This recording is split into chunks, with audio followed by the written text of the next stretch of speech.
বাঘেরই পা, দেখো বাঘের পায়ের ছাপ এটা দেখা যাচ্ছে। Adventure adventure adventure. ওয়াও! রাতে হঠাৎ নৌকোয় বাঘ উঠে গিয়ে আমার মাথায় কামড় মারে, আমার সঙ্গীরা ছাড়িয়েছে। নিয়েছি যাতে ফিলটা আছে। জাস্ট লুকিং লাইক আ ওয়াও।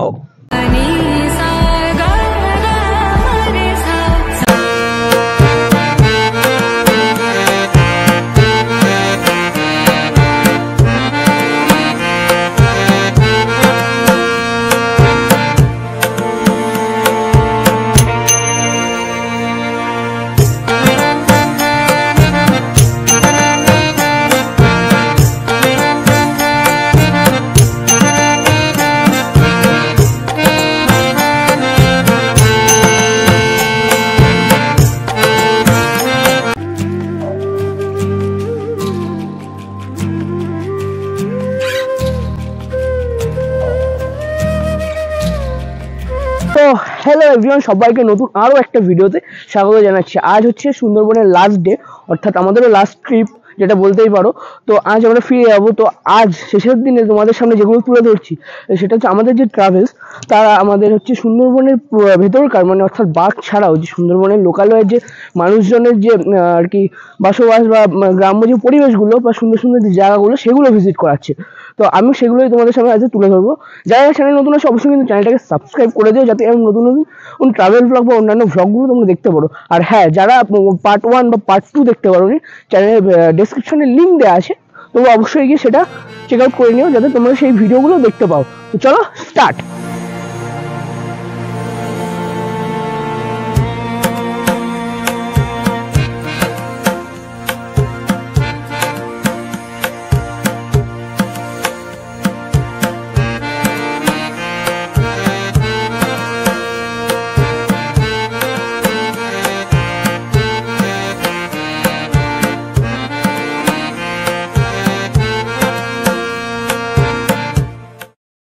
দিন সকালে আমাদের লাঞ্চে ছিল লুচি আর কষা আলুর তরকারি, জাস্ট অসাধারণ ছিল।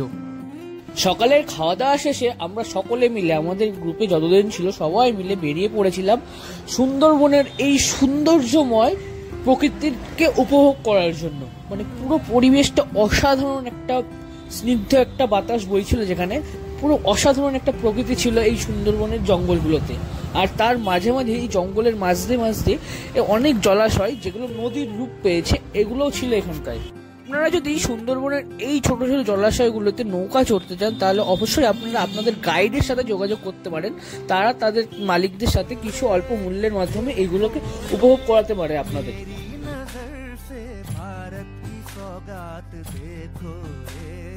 জঙ্গলের ভিতরে অ্যাডভেঞ্চার করতে ঢুকছি, মজাটা জাস্ট আলাদা।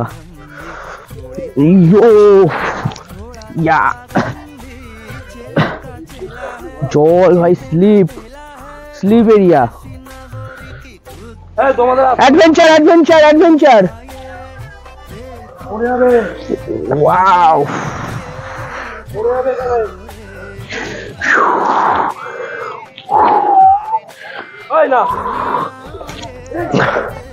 এইদিকে এসো না বলছি।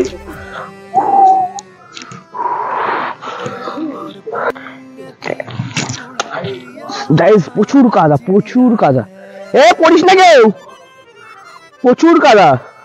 আরে জোয়ারের জল, ভাটার জল জোয়ার ছিল যখন তখন এইসব জায়গায় জল ছিল পুরোটাই।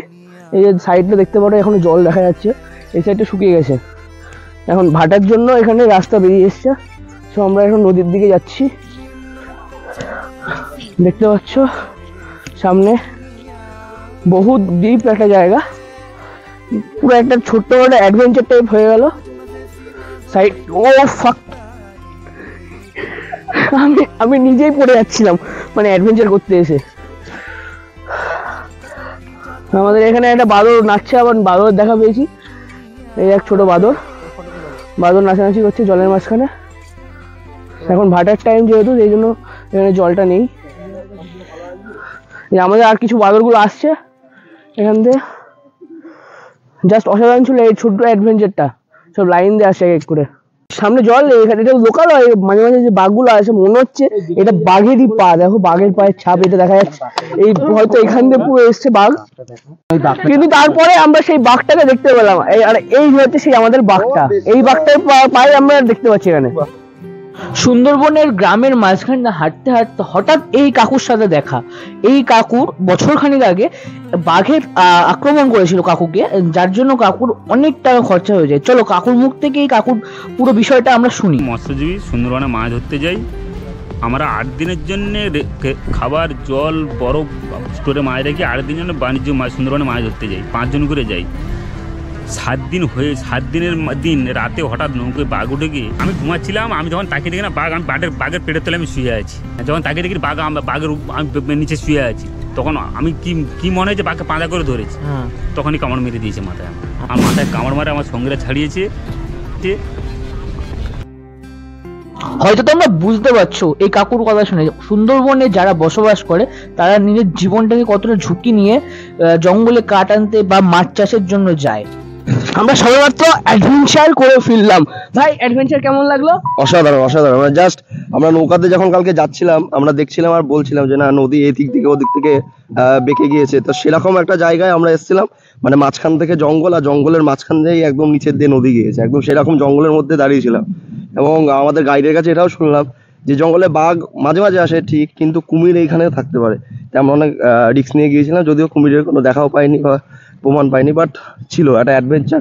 এবার আমরা যখন গিয়েছিলাম তখন ওখানে জল কম ছিল, আসার সময় যখন আসছিলাম তাহলে আমাদের জলের মধ্যে দিয়ে আসতে হয়েছে, এটাই একটা যায়, এছাড়া কিছু না। জাস্ট লুকিং লাইক আ ওয়াও।